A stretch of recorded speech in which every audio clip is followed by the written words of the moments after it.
दोस्तों, चंद्रबाबू नायडू ने राहुल गांधी और इंडिया गठबंधन का समर्थन करने का ऐलान कर दिया है।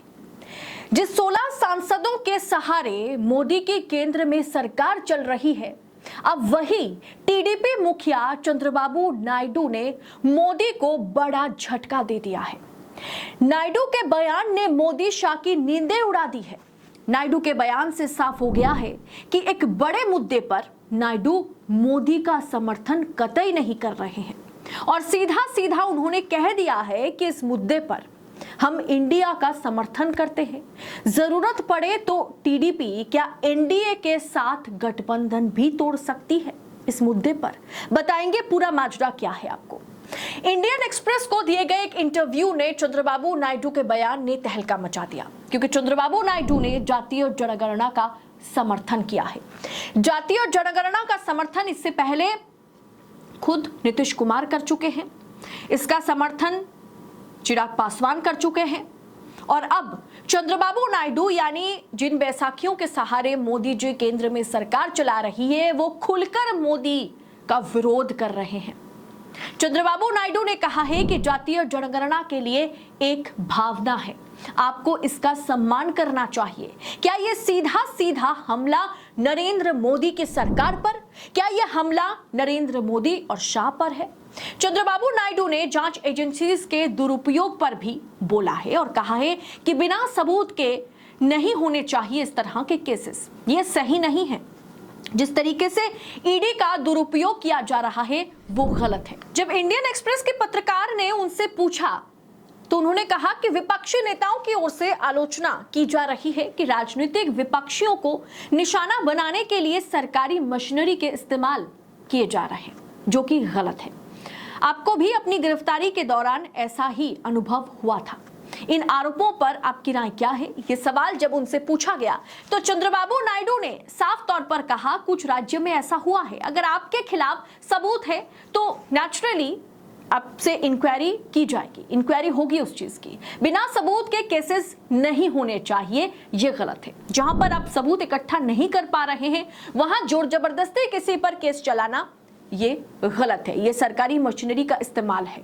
ये खुद चंद्रबाबू नायडू ने कहा है।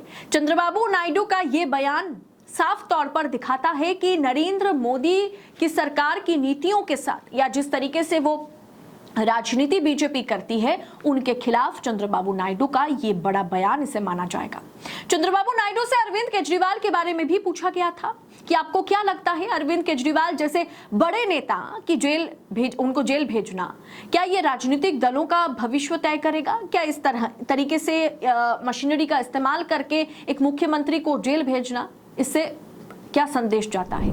इसके जवाब में चंद्रबाबू नायडू ने कहा कि मैं पर्टिकुलरली इस केस के बारे में बात नहीं करना चाहता, पर लोकतंत्र में नियंत्रण और संतुलन यानी चेक्स एंड बैलेंस से राजनीति जो है, लोकतंत्र जो है वो चलता है। जनता ही अंतिम निर्णायक होता है। क्या एजेंसियों की कार्रवाई जनता के मूड को दर्शाती है?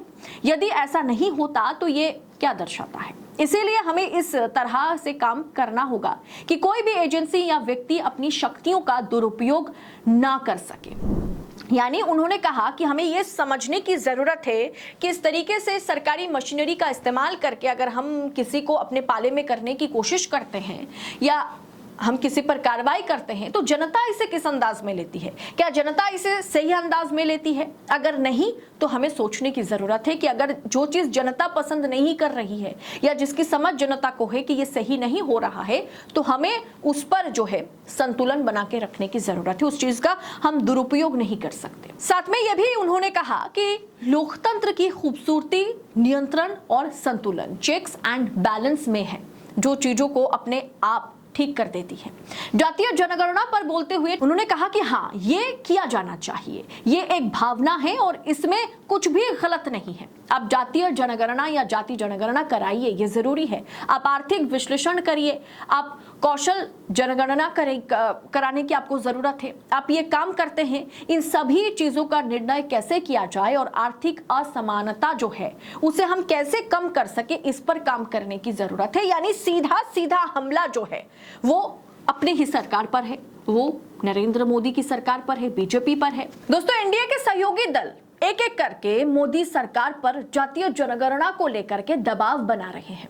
चंद्रबाबू नायडू के पहले एनडीए के सहयोगी चिराग पासवान भी जातीय जनगणना की समर्थन किया था। मोदी ने एक दिन पहले महाराष्ट्र में जातीय जनगणना को लेकर के कांग्रेस पर हमला बोला था और कहा था कि कांग्रेस एक गैर जिम्मेदार पार्टी है, नफरत फैलाने की फैक्ट्री है और हिंदुओं को बांटना चाहती है, एक दूसरे के खिलाफ लड़वाना चाहती है, इसीलिए वो जातीय जनगणना चाहती है। लेकिन आज कांग्रेस के उसी सुर में कहीं ना कहीं चंद्रबाबू नायडू भी सुर मिला रहे हैं और उन्होंने साफ तौर पर कहा कि यह होना बहुत जरूरी है और इसके चलते एक चेक्स एंड बैलेंस की भी जरूरत है। उन्होंने अपने इंटरव्यू में ईडी या सीबीआई का जिस तरह से दुरुपयोग किया जा रहा है केंद्र सरकार द्वारा, बीजेपी द्वारा, इसकी मुखालिफत की और वहीं दूसरी तरफ जातीय जनगणना के समर्थन में चंद्रबाबू नायडू ने अपना बयान दिया। ये साफ साफ दर्शाता है कि नरेंद्र मोदी की सरकार की पॉलिसी के साथ चंद्रबाबू नायडू इत्तेफाक नहीं रखते। अब ऐसे में देखा जाए तो धीरे धीरे एनडीए में रहकर भी हर कोई नरेंद्र मोदी को आंखें तो नहीं कह सकते, लेकिन कहीं ना कहीं सबक सिखाने की कोशिश या अपनी बातें जो है वो पूरी तरीके से रखने की कोशिश हर एक सहयोगी दल करती हुई नजर आ रही है, हर एक सहयोगी पार्टी करती हुई नजर आ रही है, क्योंकि ये अब 303 या 315 वाली सरकार नहीं है। भारतीय जनता पार्टी 240 पर है। भारतीय जनता पार्टी के पास मेजॉरिटी नहीं है। उसको मेजॉरिटी पूरा करने के लिए टीडीपी के 16, आप कह सकते हैं कि एकनाथ शिंदे के 7, जेडीयू के 12 और चिराग पासवान की पार्टी से 5 सांसदों को अपने साथ शामिल करना पड़ा था। ऐसे में उनकी हर एक टीका टिप्पणी पर बीजेपी की नजर होगी, उनकी हर एक टीका टिप्पणी पर, सहयोगी पार्टीज की टीका टिप्पणी पर मोदी जी को गौर करना पड़ेगा और उस हिसाब से नरेंद्र मोदी पर फिलहाल ईडी का दुरुपयोग और दूसरी तरफ जातीय जनगणना, इस पर भयंकर प्रेशर बनाया जा रहा है, क्योंकि एक तरफ मशीनरी जो है उनके खिलाफ जिस तरह का प्रचार चल रहा है और जिस तरीके से दुरुपयोग किया जा रहा है ईडी या सीबीआई का, जो आरोप विपक्ष लगाता है, उसका समर्थन कहीं ना कहीं अब एनडीए के सहयोगी भी कर रहे हैं और दूसरी तरफ जातीय जनगणना होने की बहुत जरूरत है। ये बात खुल करके नीतीश कुमार, चिराग पासवान और अब जाकर के चंद्रबाबू नायडू भी कर रहे हैं। यानी मोदी शाह पर भयंकर प्रेशर है, एनडीए घटक दलों की प्रेशर है, आरएसएस की प्रेशर है। ऐसे में नरेंद्र मोदी के लिए कुर्सी बचाना मुश्किल तो है ही। भले ही चुनाव, हरियाणा चुनाव वो जीत गए हों, लेकिन इसे मोदी की जीत के तौर पर आप नहीं देख सकते। फिलहाल इस पूरे विषय पर आपकी राय क्या है? क्या आपको लगता है चंद्रबाबू नायडू के इस बयान के जरिए चंद्रबाबू नायडू ने मोदी सरकार को लाल आंखें दिखाने की वो कोशिश कर रहे हैं कि देखिए आपको हमारे साथ समझौता करके चलना है, वरना हम तो मुंह खोलेंगे? आप अपनी राय इस पर आप सोच क्या रखते हैं, कमेंट कर हमारे साथ शेयर जरूर कीजिए। बाकी ऐसी तमाम खबरों को देश नीति आप तक पहुंचा सके, सटीक पड़ताल के साथ हम ऐसी विश्लेषण कर सके, इसके लिए देश नीति की मदद करें। चैनल को सब्सक्राइब करने के साथ साथ आप थैंक्स ऑप्शन के जरिए आर्थिक तौर पर देश नीति के हाथ मजबूत कर सकते हैं। फिलहाल इस रिपोर्ट में इतना ही, जल्द होगी मुलाकात। बहुत बहुत शुक्रिया। जय हिंद, जय भारत।